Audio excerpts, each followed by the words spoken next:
Imagina que a pessoa escuta crítica, como se barra sua autoestima, como a pessoa pensa mal de ela mesma, como a pessoa vai ter complejo de inferioridade escutando tantas críticas. E sabe que uma outra encuesta que eles descobriram que é necessário 5 elogios para sanar uma crítica. 5 elogios para sanar uma crítica. Pero imagina se tu criticas mais que tu elogias, não há tempo de sanar a crítica.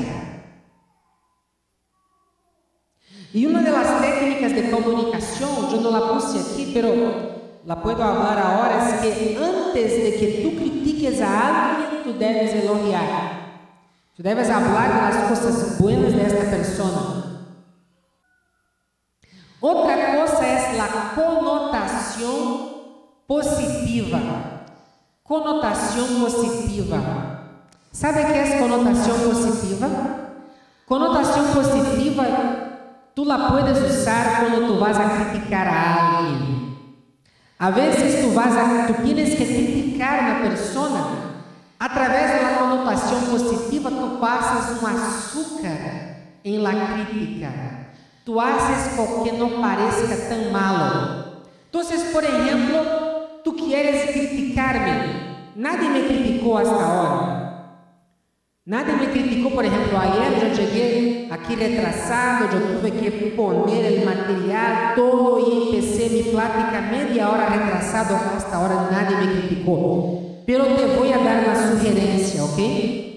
Se tu quieres criticar-me, tu puedes falar assim: mira, Cláudio, sabe, eu me quedei pouco frustrado ayer porque eu cheguei aqui temprano e tu não estavas aqui quando eu cheguei. Tu chegaste retrasado e todavia querias aí poner tu equipo e estávamos aí cantando, Cláudio.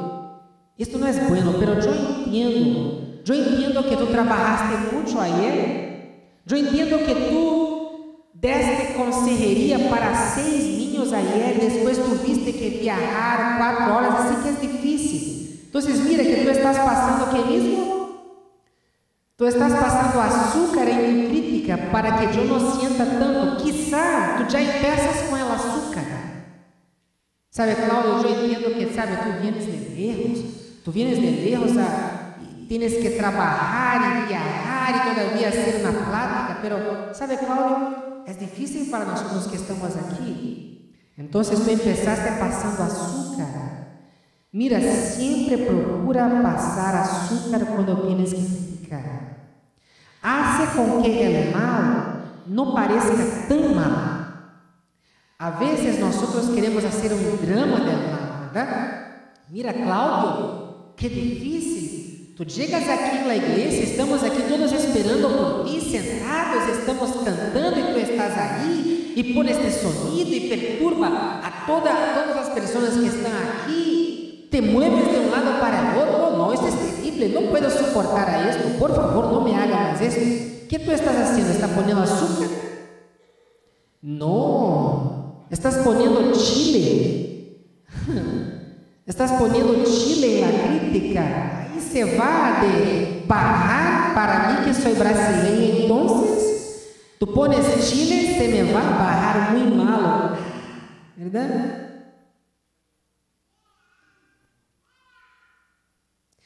Outra coisa é a pergunta reflexiva.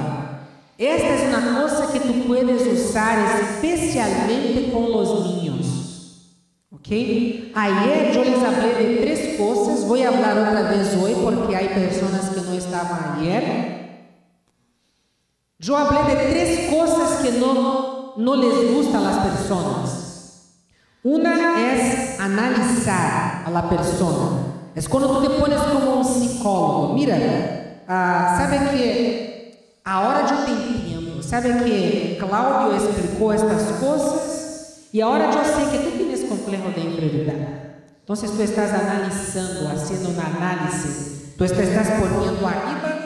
Eu sou o psicólogo, eu sei o que se passa contigo. E tiene mais, te vou dar um conselho porque eu sei exatamente o que tu puedes fazer para cambiar. Me escucha, ok? Entonces, el consejo es una otra forma de que tú te pones arriba de la persona y tú humillas a la persona. Entonces, por ejemplo,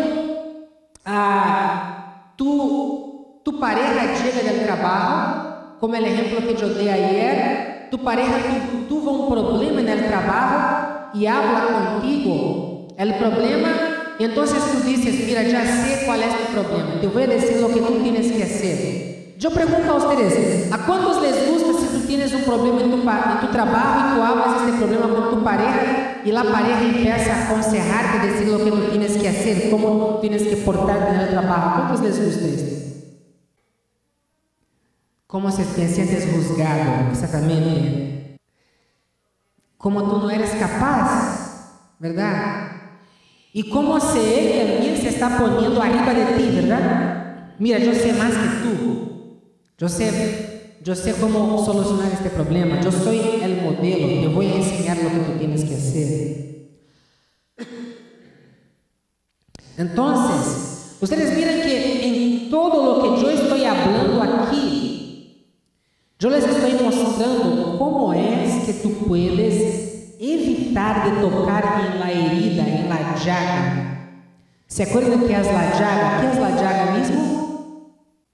La llaga es el complejo de inferioridad que nosotros tenemos, y todos nosotros tenemos un poquito de complejo de inferioridad. Mis queridos, si no hubiera complejo de inferioridad, las relaciones serían maravillosas.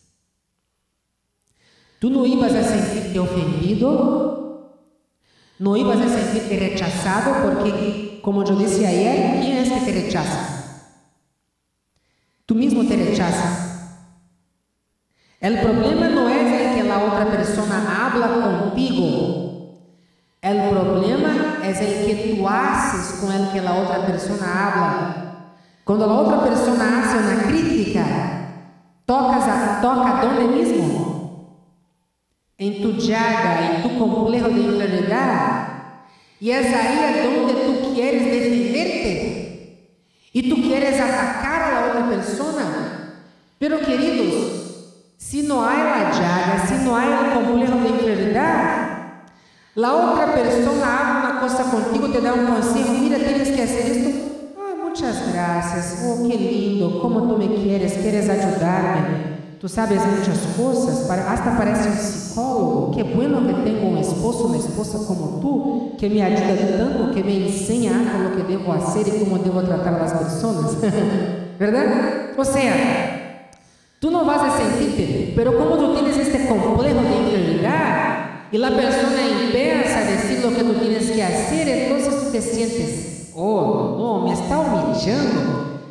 Quiere decir que es mejor que yo, ¿verdad? Te voy a decir lo que tú eres muy orgullosa, ¿ok? Entonces ahí viene la pelea, ¿verdad? Y el otro, y la pareja piensa sí o no, pero yo quería tanto ayudar, yo estoy dando un consejo, yo entiendo tanto de psicología, yo fui al seminario de Claudio, yo trajo todo este conocimiento, quiero ayudar a mi pareja, y no valora lo que yo estoy diciendo para ella. ¡Qué ingratitud! Pero ¿cuál es el problema? El problema es que estás tocando en la herida, ¿verdad? Entonces yo hablé todo esto para explicar de la pregunta reflexiva. La pregunta reflexiva tú puedes usar más con tus niños, especialmente. Puedes usar con todas las personas, pero especialmente con tus niños.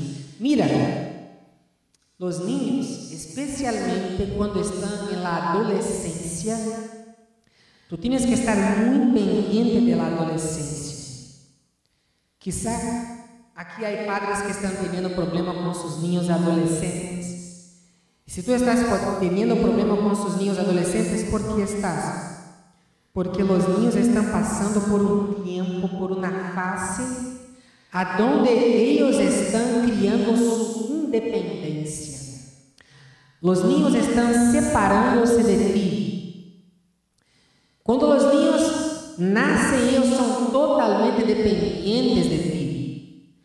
Pero con el tiempo ellos se van tornando a los pocos independientes